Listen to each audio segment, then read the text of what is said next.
All right. Welcome back, everyone. Today we are pleased to have Parker Edwards from University of Notre Dame. Parker is going to talk about feature size and bottlenecks for algebraic manifolds. Excellent. Thanks for the introduction, Ollie, and for putting the seminar together. And thank you, everyone, for being here. What I'd like to talk to you about today in this talk is a project that's in kind of a bit of a program that I and some of my collaborators have been interested in for a number of years. And it's about trying to understand from both the mathematical foundations and computational perspective the interplay between what you might call computational topology and geometry methods and specifically numerical algebraic geometry methods, but more generally applied algebraic geometry.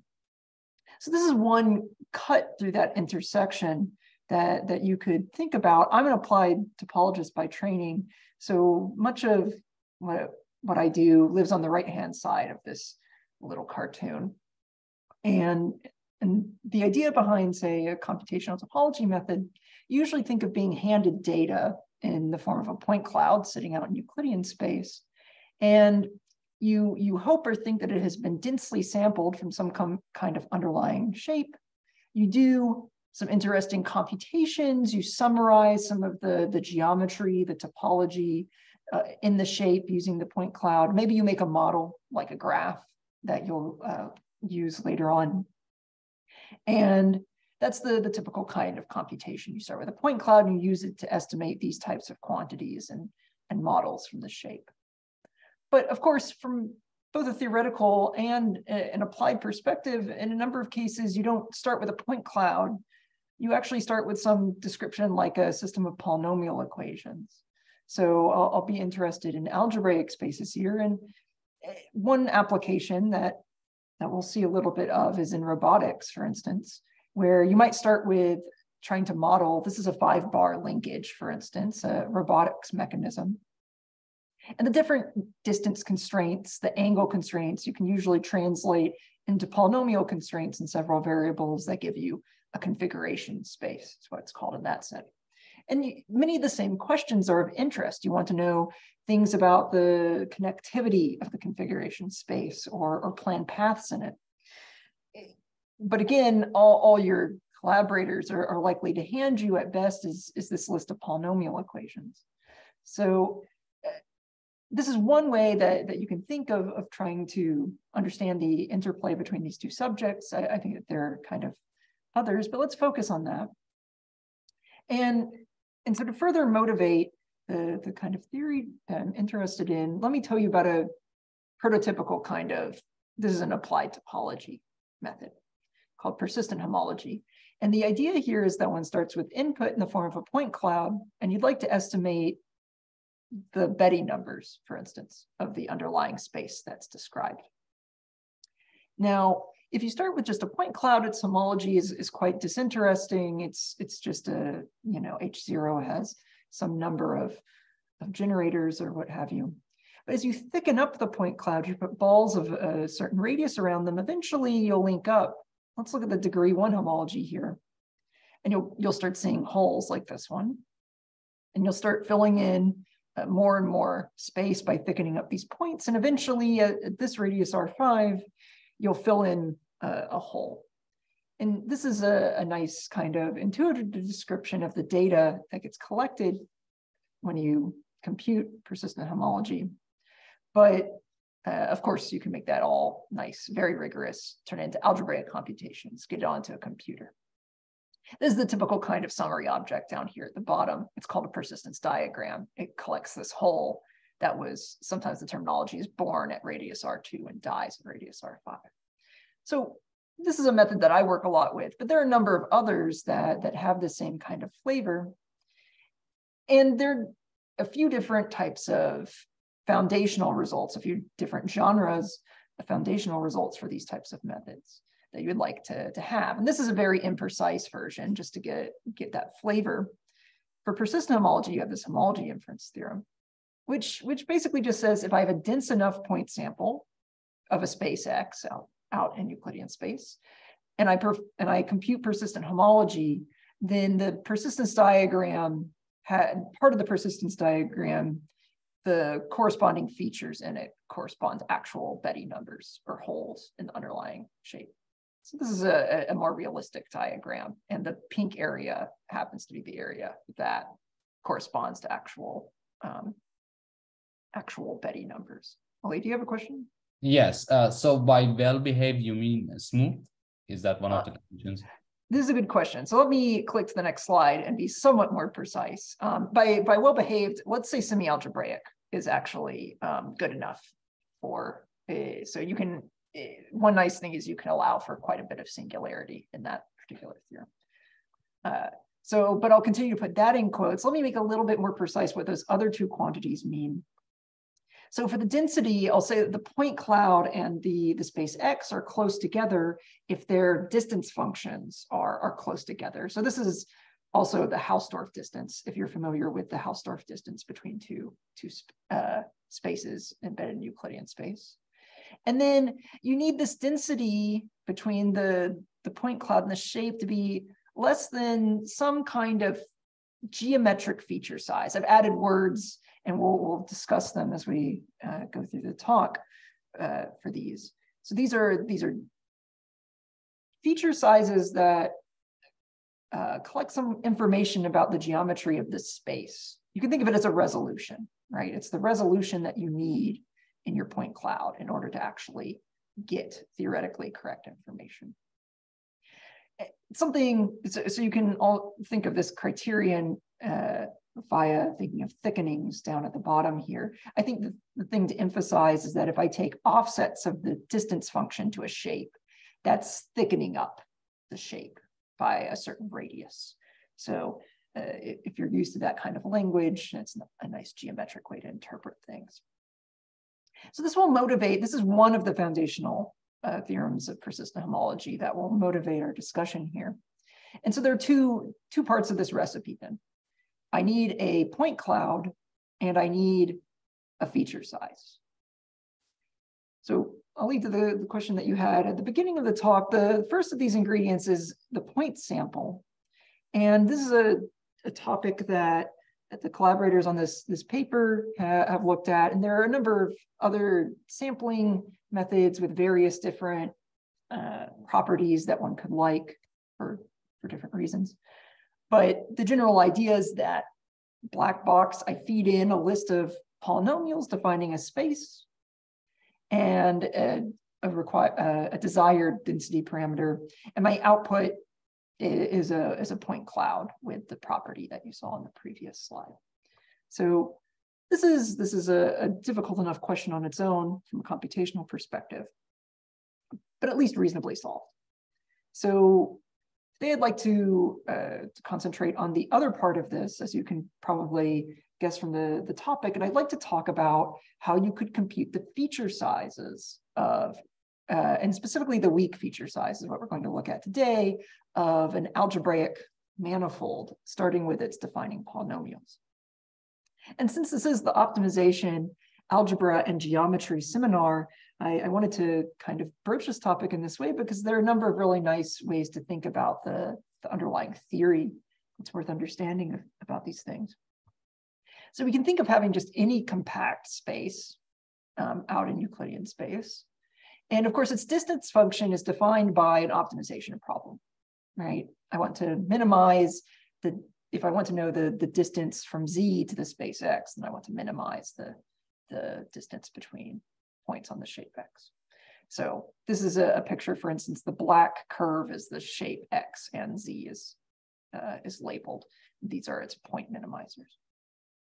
So if you're a topologist, you saw on the previous page that we were looking at these offsets of this function. You're looking at these thickenings of the shape, which really looks like Morse theory, if you're familiar with this. And so one would, in principle, really like to have a Morse theory for these distance functions, but they're a little bit degenerate for this purpose. For instance, they're not differentiable everywhere most of the time. And in fact, there's some worse degeneracies, but even dating back to the late 70s and going into the 90s, there's this nice theory that one can construct. In fact, you can do this not only in Euclidean space, but in Riemannian geometry setting more generally, and define some kind of slightly more exotic set of critical points, which we'll discuss subsequently for this distance function. And the nice properties of these critical points is that you have a Morse type result for them, which is roughly if you thicken the shape and don't hit one of the critical points, then you don't change the homology.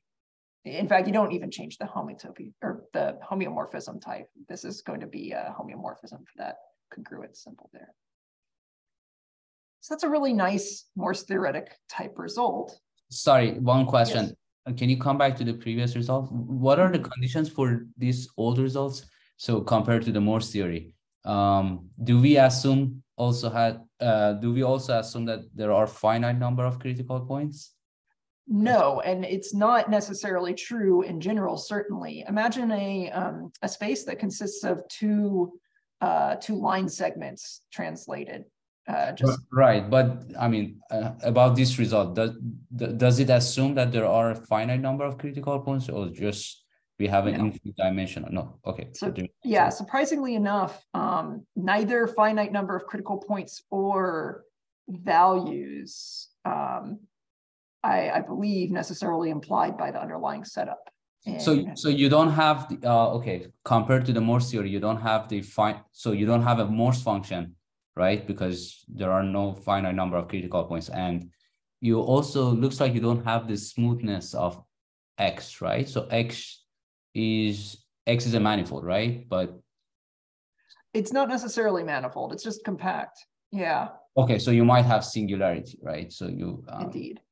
Okay. Yeah, so let me say this on this next slide. So it's a pretty general theory. It's actually somewhat surprising that it works, and to me, in the level of generality that it does. Some reasonably sophisticated proofs that go into that. And now, if you want to make at least a mild restriction to the semi-algebraic case, then we can start saying a little bit that is known about this case. So in that case, it's known that the set of critical values is finite. So not the set of critical points, but the set of critical values is finite.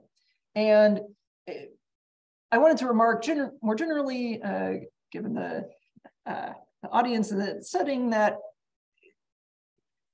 this is not related to the critical point theory precisely, but more to the background, is that any type of algorithm we could hope to have is probably reasonably going to be difficult to get the full theoretical picture of the Betti numbers of a space. Why is this? It's because Betti number computations for semi-algebraic sets are known to be NP hard.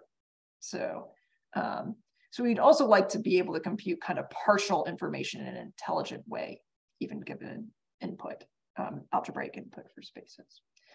But indeed, having a finite set of critical values gives us some hope that we can compute them, right?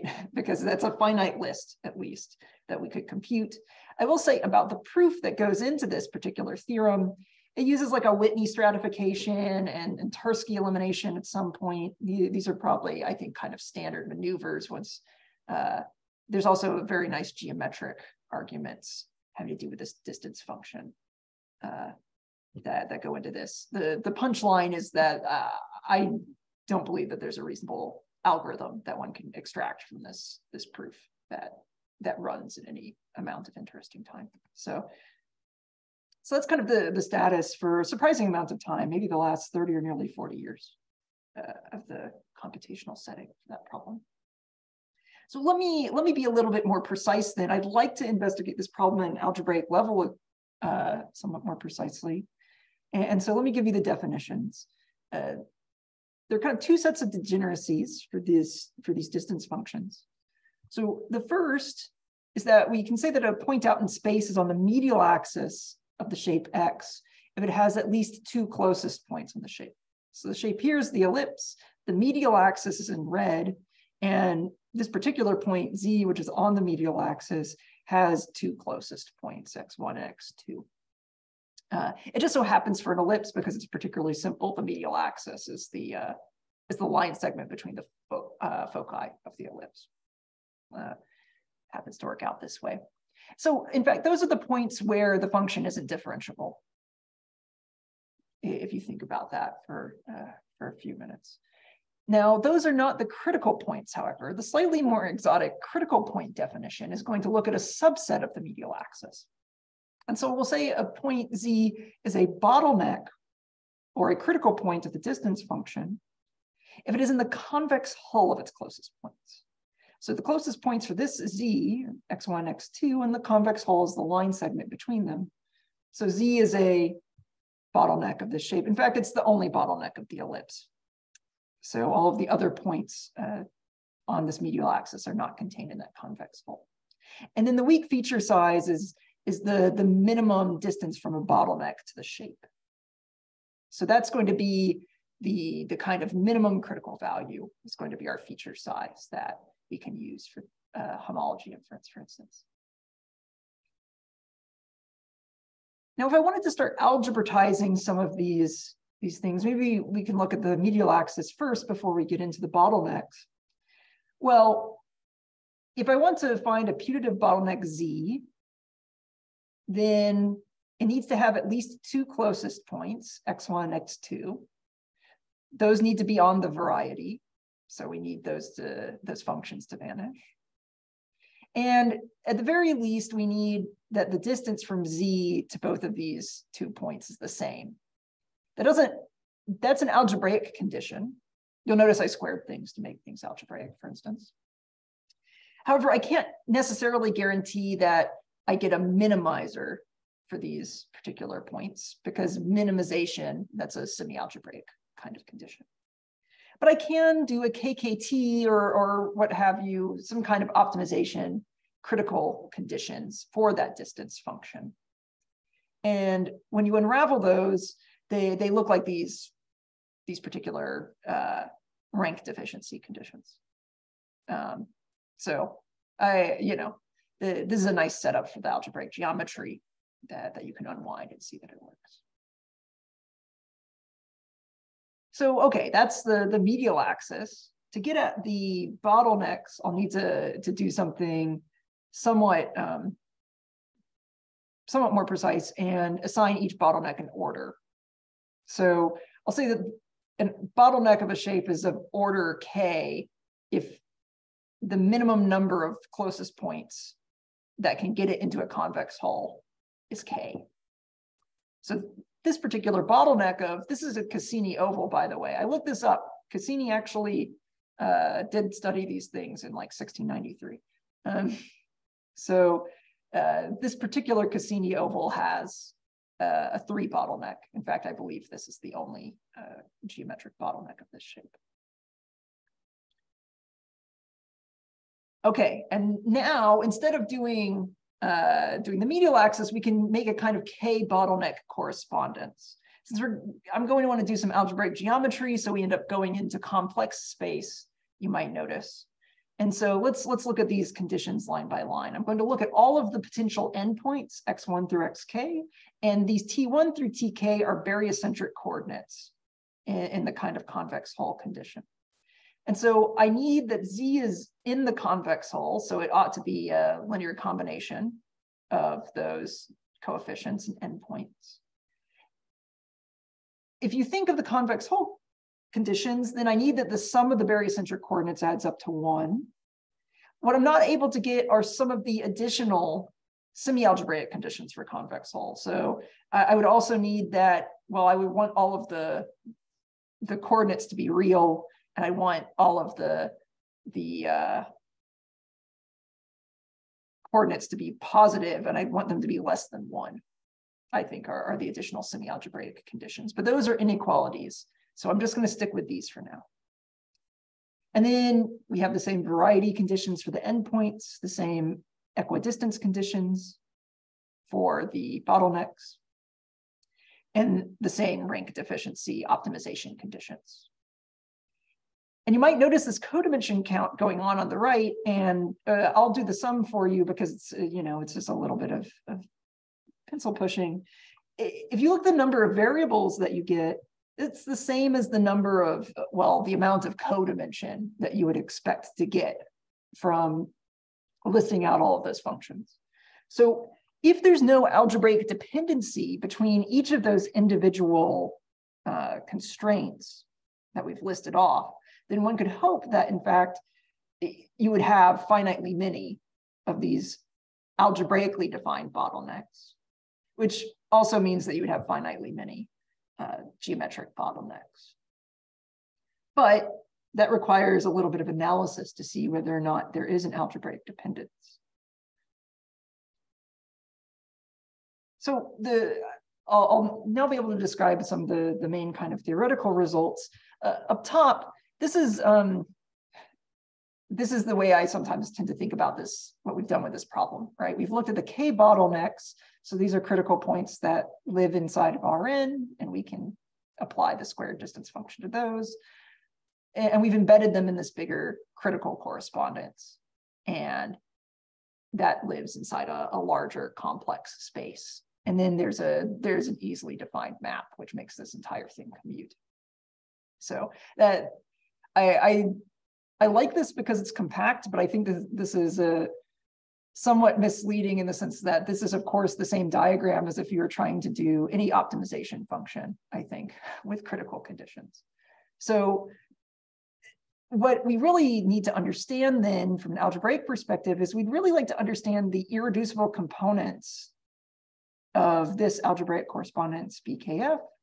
And we'd like to understand how they relate to the fibers of this function D. And what precise kind of relationship am I interested in? That's driven by the type of method I would like to use for computations. And this is homotopy continuation. Homotopy continuation is a really beautiful area of applied mathematics that I'm going to unfairly trivialize for the sake of black boxing. We can think of this method as I can just feed in the polynomials defining the algebraic set BKF. And the output that I will get from the computation, the numerical computation, is a very close estimate of at least one generic point on each connected component of that algebraic correspondence. Sylviana Amethyst made this really beautiful figure, which I'm using down here. And the general idea is that one has a function or a polynomial system that you understand, and you deform the solutions numerically to the one that you're interested in. So I'd like to know how the function D relates to the connected components of BKF. So the first of the two theorems that I'll give you is a somewhat more precise version of Fu's theorem, a kind of effective version of Fu's theorem in the case that you have a smooth and equidimensional algebraic variety. So the smooth is where the algebraic manifolds in the title comes from. But at least in this case, then one can say something nice. One can say that this distance function is constant on the connected components of this bottleneck correspondence. There's some junk, there's some lower dimensional junk in the bottleneck correspondence that you don't have to worry about because it's non-generic. So in particular, this means that actually, if I run homotopy continuation, I see one point on each connected component of the correspondence, I take the distance, and I will see amongst those values, I will definitely see all of the critical values of the real algebraic variety corresponding. So I can get a lower bound on the weak feature size this way. Now, what is my abstraction from telling you that I can get exactly the weak feature size? The abstraction is that there's occasionally these non-isolated components in the bottleneck correspondence that we define. So if you think of this waist, this locus around this ellipsoid of line segments, they're all line segments containing the origin. And so they fulfill the critical conditions if you look at the critical conditions in our BKF. This is k equals to 2. So this is somehow a little bit worse for our numeric situation, although not fatal. what is very nice is if instead I have isolated solutions. So in this case, I just have a kind of a minimizing bottleneck. And I also pick up two things that get filtered out, some computation. They're the blue line segments. Cool. So, maybe the story is over here. I can do the computation I want and estimate weak feature sizes. But I would also, I'll lead to your question, it's natural to ask in a Morse theoretic sense. So this is the first part of a standard Morse theoretic development. This also tells you that there are finitely many critical values the distance function for, in this case, it's smooth and equidimensional real algebraic manifolds. But I also could ask whether there are finitely many critical points. And that's a standard Morse theoretic result, which you're not able to replicate in its exact or its usual form because of the definition here. But we can do an analysis. And I just want to give you some flavor of it. What we'll have to do is we'll have to look at complete intersections. Generic complete intersections. So in particular, we'll think of having a list of polynomials f1 through fc. C is the codimension of the variety. And each one of these d1 and d2 up to dc, that's the degree of the corresponding function down in this polynomial system. And okay, there's some kind of parameter space of these complete intersections. It's the particular parameter space, it's a subset of products of projective spaces. But what you should really be taking away is that I'm fixing the degree pattern of each of these functions. And so each of the coefficients that goes along with a monomial of each of the functions is a parameter. And so I can look at all of those, and that's the parameter space. And so I can look at a really, an even larger correspondence where I look at all of the possible combinations of parameter values, u, and then possible bottlenecks, x and t. I can think of that huge correspondence and start to try to analyze things there. And this is the, I think, a common kind of maneuver in these algebraic geometry settings.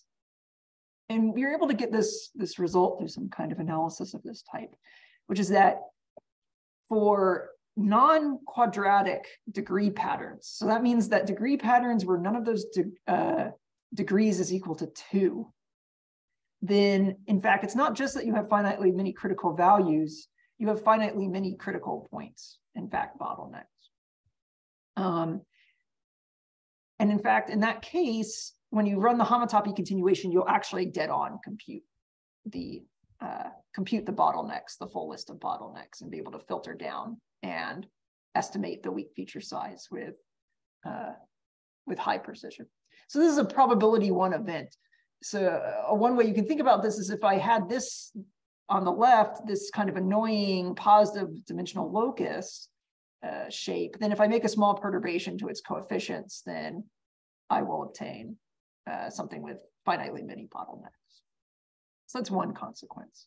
There are a number of others. And so this turns out to be, through a very careful reduction, equivalent to this Alexander-Hershowitz theorem, which says something about the dimension of the interpolation space of double points of varieties.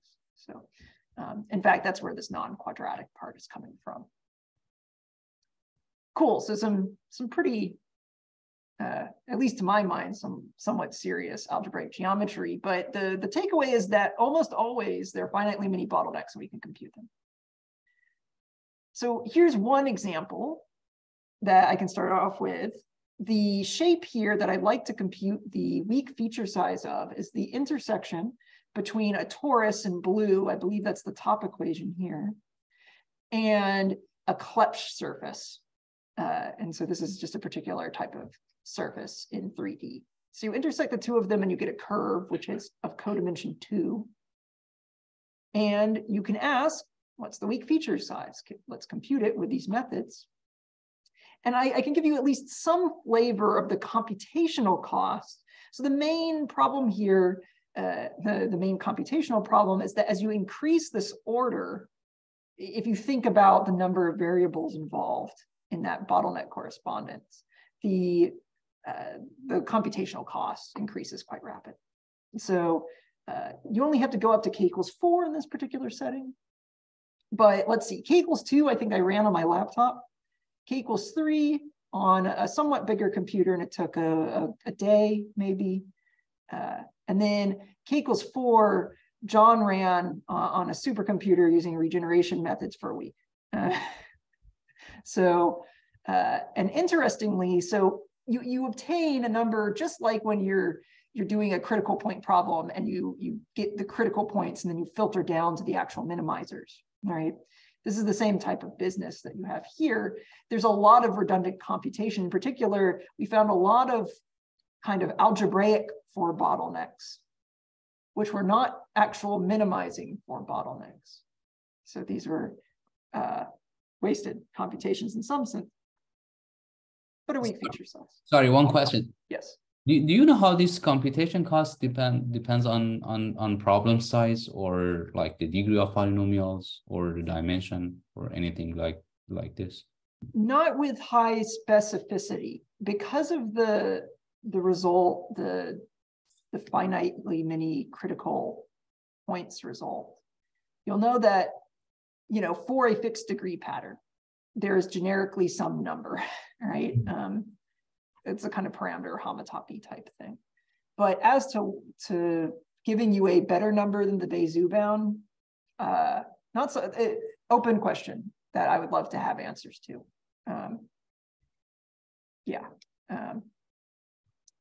So pretty expensive, but you can do a partial computation as well, right? And I think that this was another thing that I wanted to emphasize is like, okay, in practice, maybe you can't do k equals 4, maybe you can't do k equals 10, whatever. But at the very least, you could stop at k equals 2 or 3 and feel confident that you're doing something intelligent rather than just, not getting any information at all.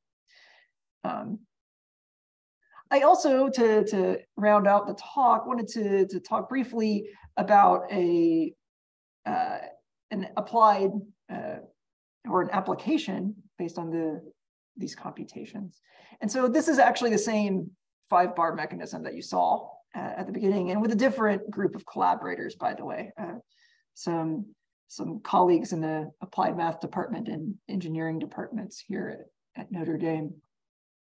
And the engineers, they're just interested in plotting interesting paths in the configuration space of this 5-bar mechanism, which happens to be a codimension 2, sorry, it's codimension 4, it's dimension 2, so it's a surface. This is an incorrect codimension here. It's a codimension 4 surface that sits in R6, and it's algebraic.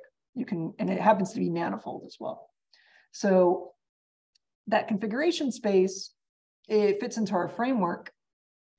We didn't want to do persistent homology. We wanted to make a kind of graph-based model of this space, but this also uses some kind of feature size and point sample. So what's the kind of output one can get from such a thing? Oh, come on, Zoom.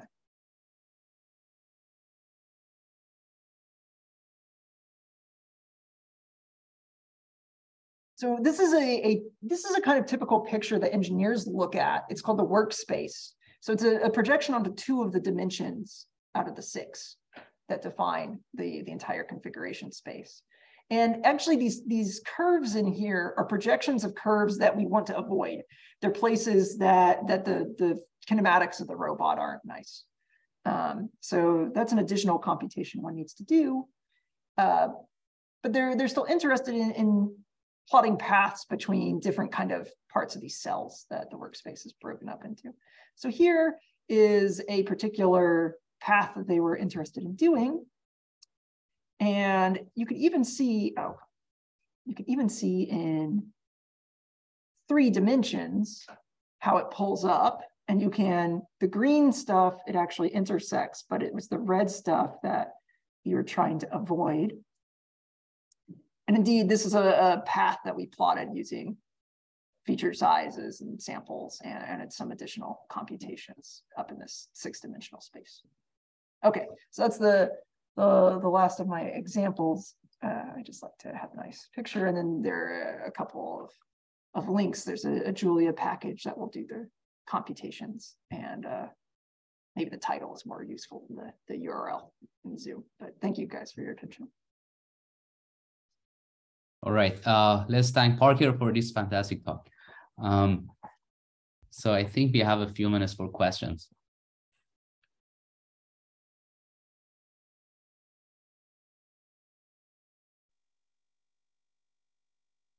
So, sorry. No, I just wanted to say thank you for the time. Just coming as an outsider, so just here to learn something. So thank you for the talk. I mean, if I could just ask a couple of naive questions. So my understanding is that so you're interested in the real valued case, but you're using methods of algebraic. So you're avoiding semi-algebraic sets because you want to use methods of algebraic geometry. Is that? Yes, exactly. Yeah. Especially the numerical algebraic geometry methods, that homotopy continuation. All of that is kind of underpinned by an algebraic assumption. Okay. And so then when you talk about, sort of running these computations on your laptop, can you say, I mean, are these just Julia packages? Are there, what are the kinds of things that, and how efficient and how? Yeah, so there is a Julia package that will run homotopy continuation. And then like, if you want to run this specific type of problem, then, I have a Julia package for that. I do think, so, and there are a few other software packages. So John, who is on this paper, John Hauenstein, is one of the authors of a package called Betti, which we used for a number of the computations here. That's written in C++. And the Julia package is maybe a little bit more user-friendly because it has some nice symbolic interface. Betti is kind of, I think the computations are more robust, especially for getting high precision. So the k=2 ran in Julia on my laptop. The k=3 and 4 ran in Betti, for instance. Okay. Thank you. Right. Any other question?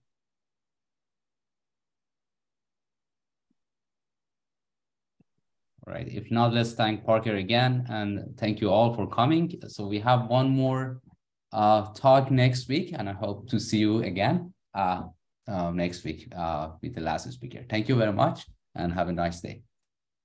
Thank you, guys.